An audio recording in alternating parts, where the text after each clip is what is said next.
ਸਤਨਾਮ ਸ਼੍ਰੀ ਵਾਹਿਗੁਰੂ ਸਾਹਿਬ JIO.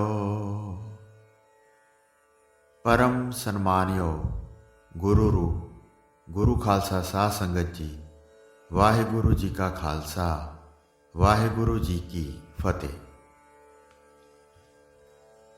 जो वरताए साई जुगत, नानक ओह पुरख कहिया जीवन मुकत। परमात्मा जो भी वरताउंदा है उसनूं ओह जीवन मुक्त वाला पुरुष जुगती सहित ही निश्चय करता है कि वाहिगुरु ने जो कीता है ठीक कीता है, अथवा इंद्रियां नूं जो भी वरताउंदा है ओह जुगत पूर्वक वरताउंदा है। गुरु जी आखदे हन ओह पुरुष जीवन मुक्त अवस्था वाला कहीदा है। किसे देश का एक राजा सी, उसदे घर विच संतान नहीं सी। बड़े यत्नां दे करन नाल भी जद संतान ना होई तां उसने बहुतिਆਂ ਤੋਂ संतान उत्पत्ति का साधन पुछया। एक जोशी ने कहा, हे बादशाह, जेकर आप संतां की सेवा करोगे तो उन्हां दे आशीर्वाद नाल जरूर संतान होवेगी। उस वेले राजे ने नदी के किनारे एक बड़ा भारी आश्रम बनवाया। आश्रम के बनन तो बाद साधु लोग आउण लग पे। राणी समेत राजा अन्न पानी वस्त्र आदि लिजा के हर तरह संतां की सेवा करन लग पिया। इन्हां दी सेवा तो खुश हो के एक महात्मा ने पूछया, ऐ बादशाह, तू किस भावना नाल सेवा कर रहा है? राजे ने झोली अड्ड के कहा, महापुरुषो, आप जी की किरपा नाल होर तां सब कुछ है, पर एक मिठी दात पुत्र दी नहीं है। आप किरपा करो साडे घर विच बूटा लग जावे। संतां ने कहा, राजन फिक्र ना कर, तेरे घर 2 पुत्र होणगे, पर एक नूं गृहस्थी बना के राज भाग दे दवीं, दूजे नूं साधु बना दई, अते तू आप राज भाग दे के जीवन मुक्त हो के विचरना करी। संतां दे वर करके समय अनुसार राजे दे घर 2 पुत्र हो गए। उस दिन तो राजे दे मन विच संतां उपर बड़ी शरधा हो गई। राजा हर रोज़ सत्संग करन लग पिया, जिससे राजे दे मन नूं बड़ी शांति आई। शास्त्रां विच जीवन मुक्त अवस्था के लक्षण पढ़े अते जीवन मुक्त अवस्था वाले महात्मा की तलाश करन लग पिया। तलाश करदियां होया पता लगा कि जड़ भरत नामे महात्मा विच जीवन मुक्त अवस्था वाले पूरे लक्षण हैं। जीवन मुक्त अवस्था वाले महात्मा विच 5 गुण हुंदे हन। ਉਹ ਇਹ ਹਨ, ਪਹਿला, हर वेले अपने स्वरूप का ज्ञान रहना। दूसरा, तृष्णा ते वासना आदि तो रहत होना। तीजा, किसी नाल वाद विवाद नहीं करना। चौथा, हर वेले दुख का अभाव होना। गुरबाणी विच श्री गुरु अर्जन देव जी फरमाउंदे हन, जो नर दुख मैं दुख नहीं मानै, सुख स्नेहो अर भै नहीं जाकै, कंचन माटी मानै, नह निंदिया नह उस्तत जाकै, लोभ मोह अभिमाना, हरख सोक ते रह न्यारो, नाहे मान अपमाना, आसा मनसा सगल त्यागै, जगते रह निरासा, काम क्रोध जह परसै नाहिन, तिह घट ब्रह्म निवासा। ते 5वां है, हर वेले मन विच खुशी रहनी ते आनंद विच मस्त रहना। इसे तरह के 5 गुण जड़ भरत महात्मा विच दिखाई दिते सन। राजे नूं जड़ भरत नामे संतां दे दर्शन करन दी बड़ी तांग पैदा हुई। जड़ भरत नामे संतां दी परीक्षा लैण वास्ते राजे दे अपने बाग विच एक निम दा वृक्ष सी। उस नाल निमोलियां लगियां होईयां सन। जिहड़ा भी कोई संत आउंदा उसनूं राजा कहंदा सी, इस अंब दे वृक्ष नाल छोटियां छोटियां अंबियां लगियां होईयां हन, फल पक्कण ते सेर सेर दे अंब हो जांदे हन। इन्हां फलां नूं तुसीं खा के जाना, तुसीं जाण दी जल्दी नहीं करनी। उस नूं देख के महात्मा कहंदे सन, हे राजन, ये तां निम दा वृक्ष है, अंब नहीं।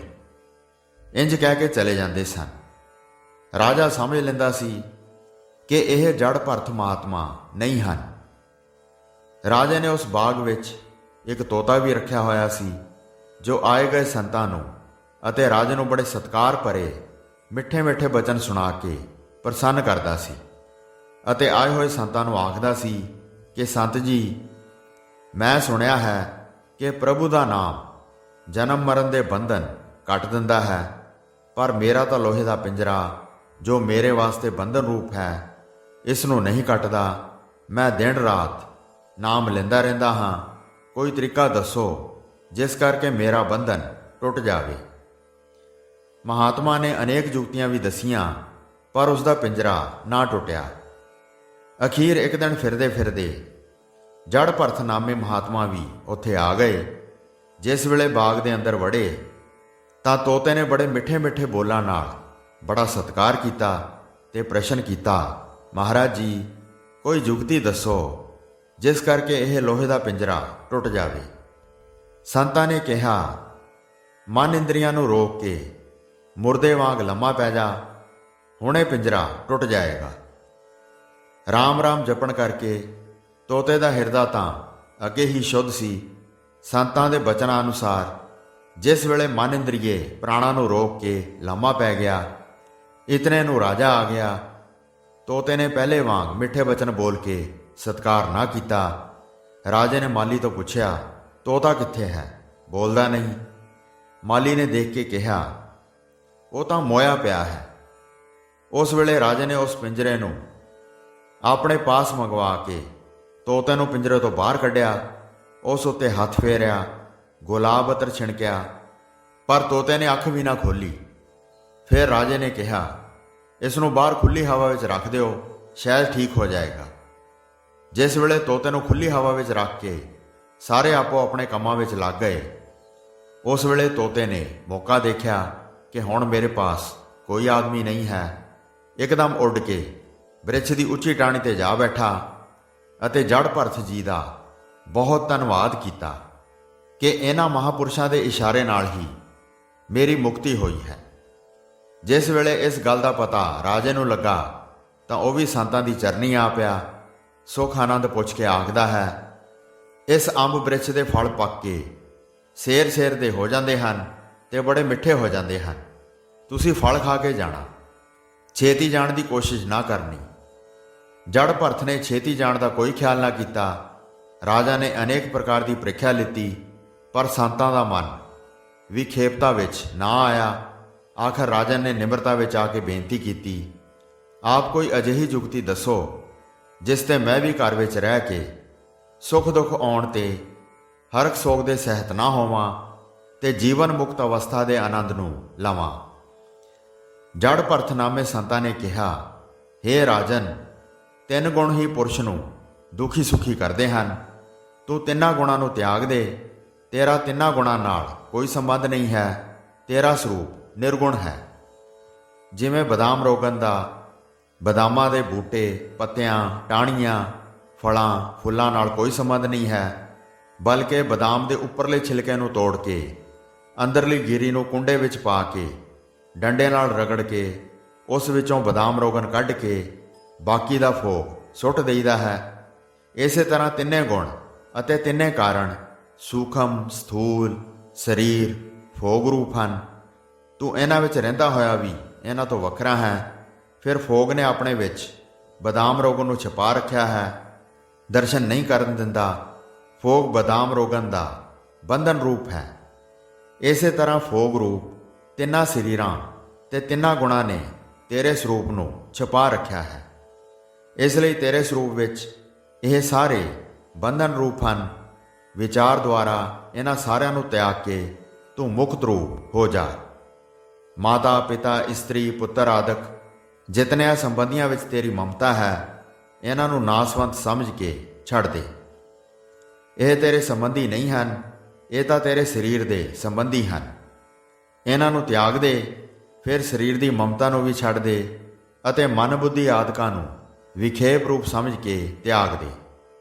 ਤ੍ਰੈਗੁਣ ਆਤਮਕ ਮਾਇਆ ਜੋ ਸਭ ਦਾ ਕਾਰਨ ਹੈ, ਉਸ ਨੂੰ ਵੀ ਤਿਆਗ ਦੇ। ਇਸ ਤਰ੍ਹਾਂ ਦੇ ਸ਼ੁਭ ਵਿਚਾਰ ਰੂਪ ਡੰਡੇ ਕੁੰਡੇ ਨਾਲ ਆਤਮਾ ਰੂਪੀ ਬਦਾਮ ਰੋਗਨ ਨੂੰ ਕੱਢ ਕੇ ਤ੍ਰੈ ਗੁਣ ਰੂਪ ਮਾਇਆ ਨੂੰ ਫੋਗ ਰੂਪ ਜਾਣ ਕੇ ਯਾਨੀ ਮਿਥਿਆ ਰੂਪ ਸਮਝ ਕੇ ਤਿਆਗ ਦੇ। ਜਿਸ ਵੇਲੇ ਮਾਇਆ ਰੂਪ ਤਿੰਨਾਂ ਗੁਣਾਂ ਨੂੰ ਤਿਆਗੇਗਾ ਤਾਂ ਤ੍ਰੈ ਗੁਣ ਅਤੀਤ ਤੁਰਿਆ ਵਸਤੂ ਨੂੰ ਆਪਣਾ ਸਰੂਪ ਨਿਸ਼ਚੈ ਕਰਕੇ ਜੀਵਨ ਮੁਕਤ ਹੋ ਜਾਏਗਾ। ਜੜ ਭਰਤਨਾਮੇ ਮਹਾਂਪੁਰਸ਼ਾਂ ਤੋਂ ਉਪਦੇਸ਼ ਸੁਣ ਕੇ ਰਾਜਾ ਤਿੰਨਾਂ ਗੁਣਾਂ ਨੂੰ ਤਿਆਗ ਕੇ ਦੁੱਖ ਸੁੱਖ ਵਿੱਚ ਸਮ ਹੋ ਕੇ ਰਹਿਣ ਲੱਗ ਪਿਆ। ਜੋ ਵਰਤਾਏ ਸਾਈ ਜੁਗਤ, ਨਾਨਕ ਉਹ ਪੁਰਖ ਕਹੀਐ ਜੀਵਨ ਮੁਕਤ। ਹੋਈਆਂ ਭੁੱਲਾਂ ਚੁੱਕਾਂ ਦੀ ਖਿਮਾ ਬਖਸ਼ਣੀ ਜੀ। ਦਾਸ ਨੂੰ ਆਗਿਆ ਦਿਓ। ਵਾਹਿਗੁਰੂ ਜੀ ਕਾ ਖਾਲਸਾ, ਵਾਹਿਗੁਰੂ ਜੀ ਕੀ ਫਤਿਹ।